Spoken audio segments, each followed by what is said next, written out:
పేదవాడి పక్షాన నిలబడతాం, ప్రజా గొంతుకై నినదిస్తాం. వాయిస్ ఆఫ్ వాయిస్లెస్, తెలుగువారి మనస్సాక్షి సాక్షి టీవీ. సాక్షి టీవీ ప్రసారాల కోసం మీ స్థానిక కేబుల్ ఆపరేటర్ని వెంటనే సంప్రదించండి. ఉమ్మడి ఖమ్మం జిల్లా వ్యాప్తంగా భారీ వర్షాలు కురుస్తున్నాయి. వాగులు వంకలు పొంగి ప్రవహిస్తున్నాయి. భారీగా కురుస్తున్న వర్షాలకు ఖమ్మం నగరంలో మున్నేరు ఉధృతంగా ప్రవహిస్తోంది. తాలిపేరు ప్రాజెక్టుకు భారీగా వరద వస్తూ ఉండటంతో 30,000 క్యూసెక్కుల నీటిని దిగువకు గోదావరిలోకి విడుదల చేస్తున్నారు. భారీ వర్షాల నేపథ్యంలో కలెక్టరేట్ కార్యాలయంలో కంట్రోల్ రూమ్లను ఏర్పాటు చేశారు.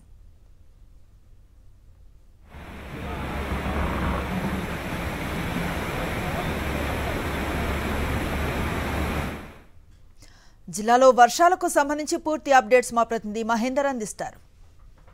ఖమ్మం ఉమ్మడి జిల్లా వ్యాప్తంగా భారీ వర్షాలు కురుస్తున్నాయి. భారీ వర్షాల నేపథ్యంలో ఖమ్మం నగరంలోని మున్నేరు ప్రస్తుతం ఉధృతంగా ప్రవహిస్తున్న పరిస్థితి కనిపిస్తుంది. మనం విజువల్స్లో చూడొచ్చు. ప్రకాష్ నగర్ బ్రిడ్జి వద్ద ఉన్నాం. ఇక్కడ మున్నేరు గంట కూడా ఇక్కడ ఉధృతి పెరుగుతున్న పరిస్థితి కనిపిస్తుంది. ప్రధానంగా ఎగువన వరంగల్ ఉమ్మడి జిల్లాలో కూడా అక్కడ భారీ వర్షాలు సంబంధించి కురుస్తున్న నేపథ్యంలో అక్కడి నుంచి వచ్చే ఫ్లోటింగ్ వాటర్ అంతా దిగువకు ఖమ్మం సంబంధించి వస్తుంది. దీంతో ఖమ్మంలో కూడా ప్రకాష్ నగర్ బ్రిడ్జితో పాటుగా కాలువోడ్డు వద్ద అక్కడ కూడా మున్నేరు సంబంధించిన ఉధృతి సంబంధించి పెరుగుతున్న పరిస్థితి కనిపిస్తుంది. ఇది ప్రధానంగా మనుగూరు సంబంధించి పినపాక నియోజకవర్గంలో కూడా భారీ వర్షాలు కురుస్తున్న నేపథ్యంలో మనుగూరుతో పాటుగా దాదాపుగా 4 మండలాల్లో ఎఫెక్ట్ సంబంధించి ఎక్కువగా ఉంది. 4 మండలాల్లో లోకల్లో కూడా చాలా వరకు కూడా ఇళ్లలోకి వరద నీరు వచ్చి చేరిన పరిస్థితి కనిపిస్తుంది. దీంతో అక్కడ ఎక్కువగా ముంపు ఉన్న ప్రాంతాలను కూడా అక్కడ పునరావాస కేంద్రాలకు కూడా తరలిస్తున్న పరిస్థితి కనిపిస్తుంది. మొత్తం పినపాక నియోజకవర్గం అంతా ప్రస్తుతం కొంత ఎఫెక్ట్ తీవ్రత అనేది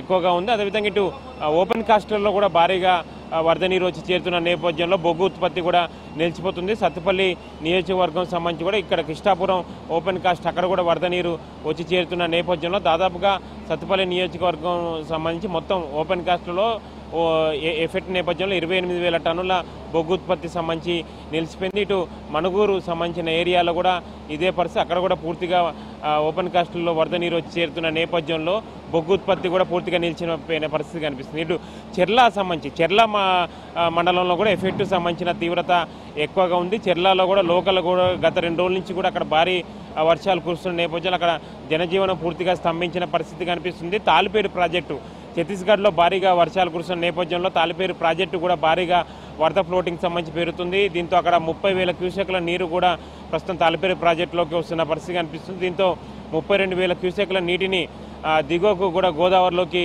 విడుదల చేస్తున్న పరిస్థితి కనిపిస్తుంది. అయితే భద్రాచలం వద్ద గోదావరి నీటి మట్టం మాత్రం ఇప్పటివరకు అంతగా పెరగట్లేదు. పైనుంచి వాటర్ ఫ్లోటింగ్ పెరిగితే మాత్రం అక్కడ నీటి మట్టం పెరిగే అవకాశాలు కనిపిస్తున్నాయి. కిన్నెరసాని ప్రాజెక్టు కూడా ప్రస్తుతం అక్కడ ఫ్లోటింగ్ సంబంధించి పెరిగింది. కిన్నెరసాని ప్రాజెక్టు కూడా 15,000 క్యూసెక్ల ప్రస్తుతం ఇన్ఫ్లో వస్తున్న పరిస్థితి కనిపిస్తుంది. ఇన్ఫ్లో పెరుగుతున్న నేపథ్యంలో గోదావరి పరివాహక ప్రాంత ప్రజలను కూడా అప్రమత్తంగా ఉండాలని కూడా అధికారులు కూడా హెచ్చరిస్తున్న పరిస్థితి కనిపిస్తుంది. మొత్తం ఖమ్మం ఉమ్మడి జిల్లా వ్యాప్తంగా ప్రస్తుతం ఉన్న చెరువులు కుంటలు కూడా పూర్తిగా మొత్తం మునుగుతున్న పరిస్థితి కనిపిస్తుంది. నీరు అంటే పూర్తిగా నిండుతున్న పరిస్థితి కనిపిస్తుంది.